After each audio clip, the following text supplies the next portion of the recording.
So Janif, what time is it? It's 5:30 o'clock. No, you should say 5:30 p.m. or 5:30 a.m. But why is that? Because o'clock is for only 00 hours. অর্থাৎ যখন পূর্ণ ঘন্টা 7টা 8টা 9টা 10টা তখন o'clock ব্যবহার করবা। আর ঘন্টা পরে গিয়ে যদি 15 মিনিট 20 মিনিট 10 মিনিট যাই হোক না কেন, তখন আমরা am বা pm সহকারে বলবো।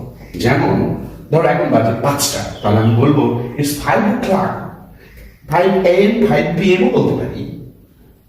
সো বলো এখন 11টা বাজে। It's 11 o'clock. গুড। এখন 11টা 15 বাজে। It's 11:15 o'clock. p.m. PM or AM এখন 10:30 বাজে। It's 10:30 a.m. এখন 7টা বাজে। It's 7 o'clock. Very good, thank you so much.